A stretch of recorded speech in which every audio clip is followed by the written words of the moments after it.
Olá, amigas e amigos, sejam bem-vindos a mais um vídeo aí do nosso canal, esse vídeo que eu chamo de Olho no Enem. Começo com a resolução de um exercício e depois faço aqueles comentários extras que eu gosto de fazer, né? Esse exercício que nós vamos estudar é um exercício de escala de mapa, né? Exercício que envolve conhecimento de razão e proporção. Ele é muito comum em questões, principalmente de matemática e geografia, né? No Enem, matemática e suas tecnologias, geografia está dentro da prova de ciências humanas e suas tecnologias.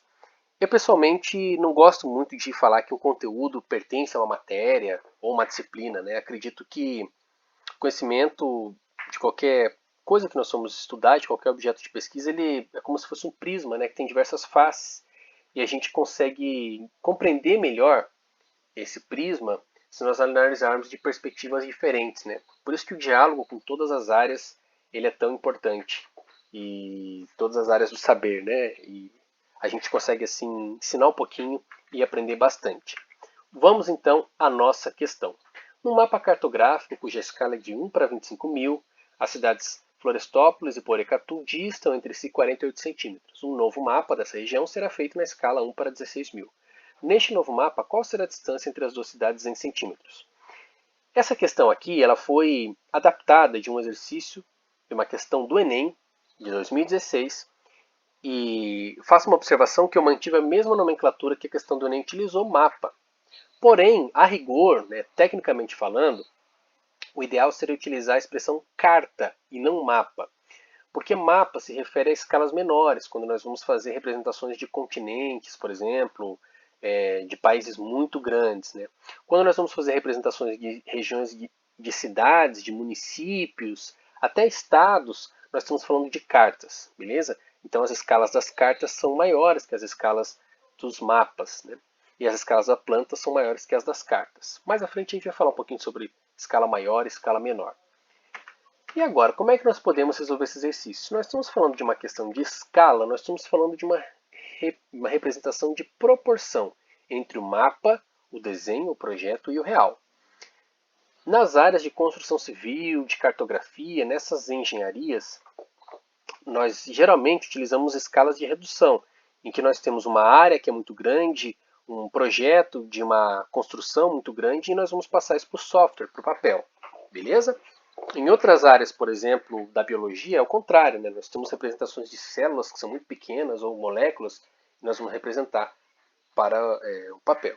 Mas no nosso caso aqui, nós estamos usando uma escala de redução. Então, nós vamos passar uma coisa que no real, né, uma área que no real é grande, para o software, para o papel. Então, nós temos uma escala de redução. Detalhe, uma curiosidade, é que esse papel não é o A4 com o qual muitos estão acostumados. Geralmente, os projetos, quando são submetidos para avaliação, por exemplo, eles são em papéis como, por exemplo, A2, o A1 ou A0, né? São maiores do que esse A4 com o qual muitos estão acostumados. Então, como é que nós resolvemos esse exercício? Proporção, nós utilizamos a regra de 3. Na escala, a escala é 1 para 25 mil. Pergunto, qual que é a unidade da escala?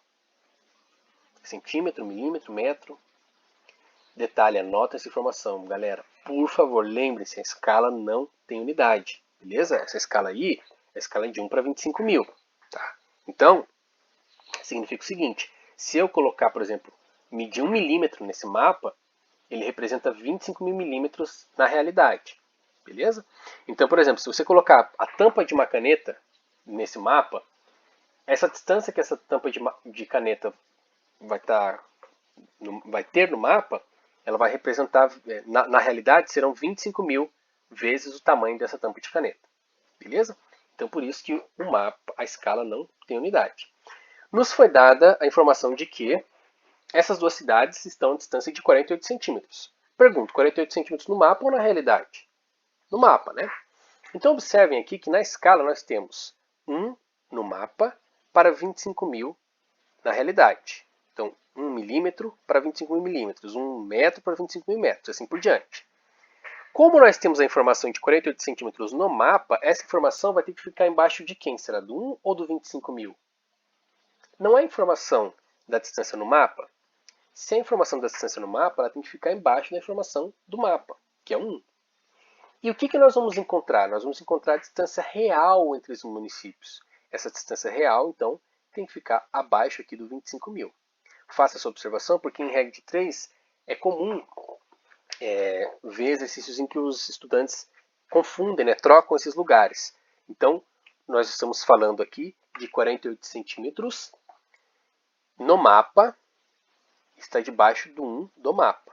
Então, na coluna da esquerda, que esses dois termos da esquerda, mapa, esses dois termos da direita, real.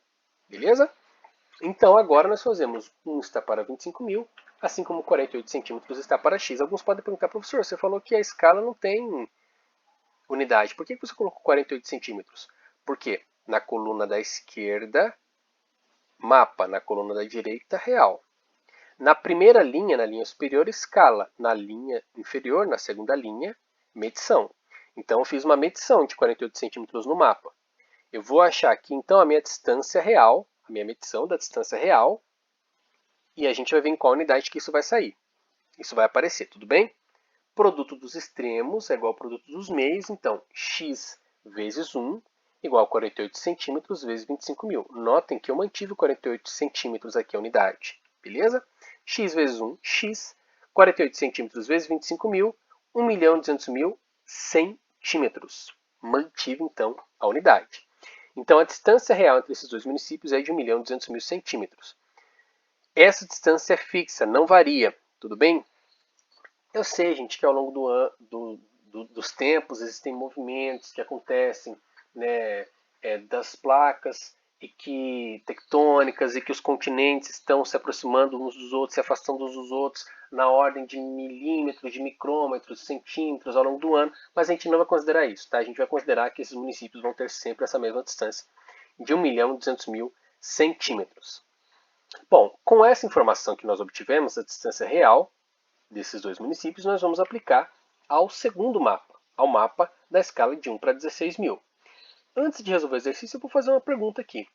Qual das duas escalas que é maior, 1 para 16 mil ou 1 para 25 mil? Observem que essa forma de escrever a escala, 1 para 16 mil, 1 para 25 mil, nós temos uma divisão, 1 dividido por 16 mil, 1 dividido por 25 mil, ou uma fração, 1 sobre 16 mil, 1 sobre 25 mil. Quando nós temos uma fração, e o numerador é o mesmo, essa fração ela vai ser maior quanto menor for o seu denominador. Então, na escala, no caso, o nosso numerador ele é 1. Beleza? Então, a gente vai observar o denominador. Qual denominador é menor? É o 16 mil. Portanto, esta escala é a escala maior. Consequentemente, 1 para 25 mil é a escala menor. Beleza? Ah, professor, se nós estivéssemos comparando 1 para 25 mil com 1 para 50 mil, 50 mil é maior que 25 mil, não é? É.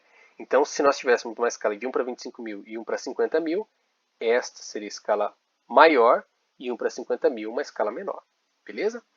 Por que é importante essa informação, minha gente? Porque quando nós formos encontrar a distância entre esses dois municípios no novo mapa, sabendo que essa escala aqui é maior, a escala do segundo mapa, a distância entre os dois municípios no segundo mapa será maior também. Note que a distância real entre eles é fixa, os municípios não mudam de lugar, na realidade. Mas dependendo da representação que você estiver fazendo, a distância no mapa será maior ou menor. Então, como a escala do segundo mapa é maior, a distância terá que ser maior.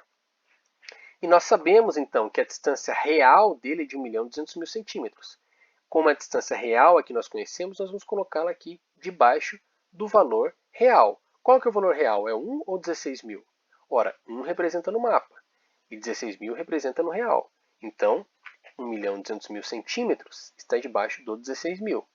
E o x, que é a distância, a nossa nova incógnita, é a distância que nós queremos descobrir entre os dois municípios no novo mapa.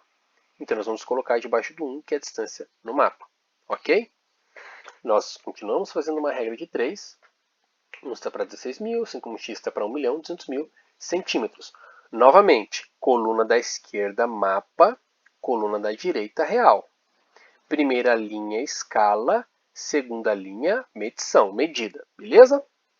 Produto dos extremos igual ao produto dos meios. X vezes 16 mil é igual a 1 vezes 1.200.000 centímetros. Esse 16 mil está multiplicando do lado esquerdo da igualdade. Então ele vai para o lado direito como um denominador, beleza? Então x fica sendo 1.200.000 dividido por 16.000 centímetro. Manteve a unidade aqui, né? Porque centímetro está dividindo por 1, né? Então ficamos com 75 centímetros. Notem, gente, que a distância entre os dois municípios no segundo mapa, como a escala dele é maior, a distância ficou maior do que a distância no primeiro mapa. 48 centímetros, beleza? Seria como se o segundo mapa ele fosse feito num papel maior do que o primeiro mapa. Vamos dizer assim, beleza? O desenho do segundo mapa ficou maior do que o desenho do primeiro mapa. Beleza? Bom, uma outra informação aqui que o Enem cobra muitas vezes é a noção de ordem de grandeza. Esse exercício já está resolvido. Agora, vamos pensar um pouquinho aqui além do que foi proposto. Pensa aqui que você saiba que esses dois municípios, de Florestópolis e Porecatu, são dois municípios situados na região sul do Brasil. Na região sul, assim como na região sudeste do Brasil, os municípios vizinhos, como é o caso desses dois, né, eles são municípios que geralmente não estão distantes um do outro a mais do que 50 quilômetros, né, o município do seu município vizinho, mais do que 60 quilômetros, mas geralmente todos estão aí, a maioria deles, a menos de 100 quilômetros um do outro. Então essa distância de 1.200.000 centímetros, que é a distância entre municípios, nós vamos mudar a unidade, nós vamos transformar para quilômetro, para ver se essa distância de 1.200.000 centímetros é uma distância razoável. Por quê? Às vezes é comum que a gente coloque uma casa um zero a mais ou um zero a menos, fazendo as contas, e essa noção de ordem de grandeza é muito importante. No Enem e em qualquer outra prova, né, e na vida, né? É muito importante você ter noção de grandeza, você verificar se aquilo é um dado confiável, né? Então vamos transformar 1.200.000 centímetros para quilômetros. 1.200.000 centímetros dividido por 100, 12.000 metros, dividido por 1.000, 12 quilômetros. Beleza? Então, 1.200.000 centímetros é igual a 12 quilômetros, que é uma distância razoável entre dois municípios vizinhos. É uma ordem de grandeza razoável. O que não seria, professor? Por exemplo, uma ordem de grandeza razoável. Se você obtivesse, por exemplo, 12 decímetros, né? 12 decímetros seria 1,20 centímetros, né? Um município vizinho do outro a 1 metro não é razoável. E se você obtivesse também, por exemplo, 12.000 quilômetros de distância do município para o município vizinho, também não é razoável. Beleza? Então, considerando o contexto que eu falei todo aqui, gente, é bom vocês terem essa noção dessas ordens de grandeza. Verificar que 12 quilômetros é uma distância razoável entre dois municípios vizinhos. Então, nosso exercício está finalizado. Agora vamos para o extra, né, que eu falo que são as pontes de conhecimento que a gente constrói com diversas áreas do saber. Aí estão, então, os dois municípios de Florestópolis e Porecatu no mapa. São municípios do estado do Paraná, próximos à divisa com o estado de São Paulo. Esses dois estados, do Paraná e São Paulo, nessa região aqui, nessa altura do norte central do estado do Paraná, eles são divididos pelo rio Paranapanema, que ele é um rio que vai desembocar mais à frente no rio Paraná. Esse é o mapa do estado do Paraná, os relevos do estado do Paraná. Continuem enquanto eu bebo um pouquinho de água e continuo.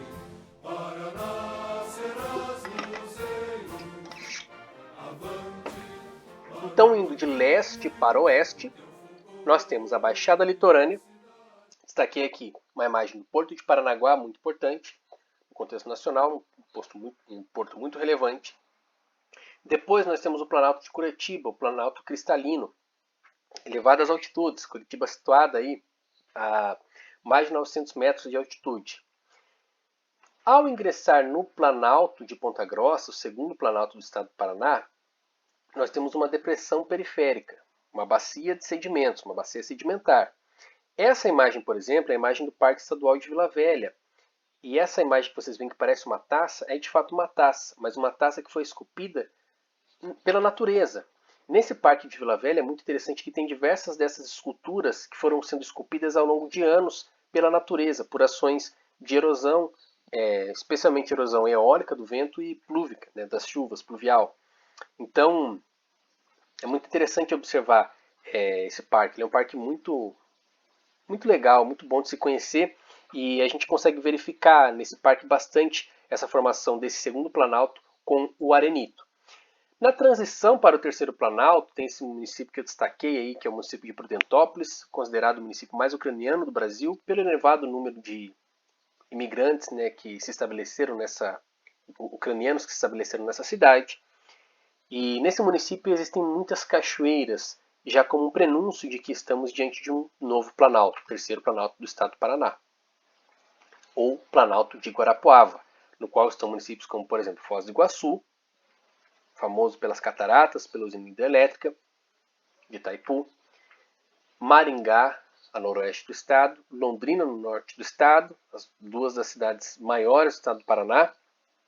E essa região, especialmente do norte do estado, as pessoas que moram, né, nessa região são chamadas de pé vermelho, carinhosamente chamadas, claro. Mas por que chamadas de pé vermelho, né, especificamente? Porque essa região do terceiro planalto do Paraná, ela é uma região onde há um predomínio da terra roxa.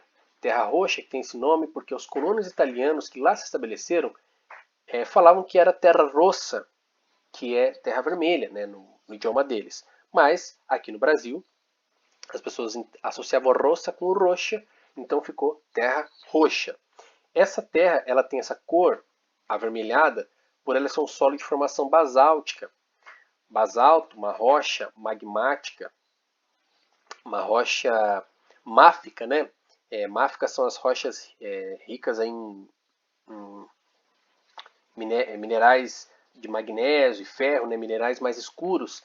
Então esse solo ele é um solo que tem essa cor avermelhada devido à grande presença de ferro. Ele é muito fértil, muito favorável à agricultura.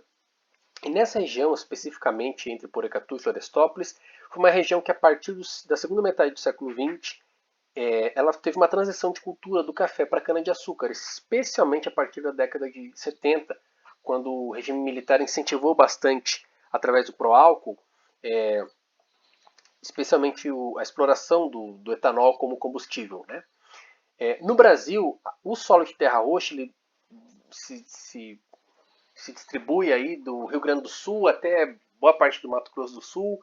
E na Argentina, por exemplo, a gente tem bastante desse solo de terra roxa. Bom, aqui eu dei um zoom out daquele primeiro mapa que eu havia mostrado para vocês no slide anterior. Se você quiser, você pode voltar no seu vídeo. Quando eu dou um zoom out, a distância no mapa entre os dois municípios ela diminui. Ou seja, esse mapa ele tem uma escala menor do que o mapa que eu mostrei anteriormente para vocês. Beleza? Aqui nós conseguimos ver a divisa entre o estado do Paraná e São Paulo, o rio Paranapanema, dividindo esses dois estados. Se caminharmos um pouco mais oeste, nós vamos ver que o rio Paranapanema continua dividindo os dois estados.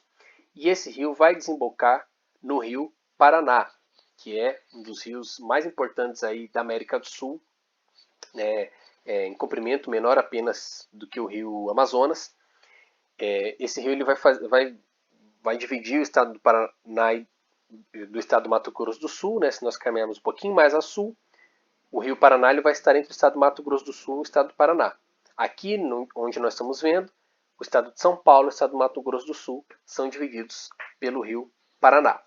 Então deixo aqui com vocês essa imagem entre os municípios da estrada, né, entre os municípios de Porecatu e Florestópolis, no estado do Paraná. Interessante, especialmente para quem é da região da Zona da Mata Mineira, de onde eu falo hoje, da região do Campo das Vertentes. São regiões com terreno mais acidentado. Então é raro você andar numa estrada e você ver por tanto tempo uma região tão plana, né, sem montanhas. Né? E também destaco aqui a cor do solo, né, uma cor muito viva, né, muito forte. Né? Então, aqui nós estamos vendo nesse vídeo, nós estamos olhando agora sentido Florestópolis. Você vê que Florestópolis está um pouco mais alta do que Porecatu. À volta aqui da região a gente consegue ver as plantações diversas, a gente vai conseguir, né, ver realmente como que o cultivo se dá nessa região. E a gente consegue observar que Porecatu está numa descida, né? Nós descemos sentido Porecatu. Por quê? Porque logo à frente de Porecatu está o rio Paranapanema. Então nós estamos nos aproximando da região do Vale do Paranapanema, indo em direção a Porecatu, certo? E volto a destacar aqui que a gente consegue ver por toda essa região aqui, uma região que não tem terrenos muito acidentados, né? o relevo ele é um relevo um pouco mais suave, beleza? Então esses foram os extras que eu queria deixar para vocês. Bons estudos, até a próxima e um forte abraço. Tchau, tchau.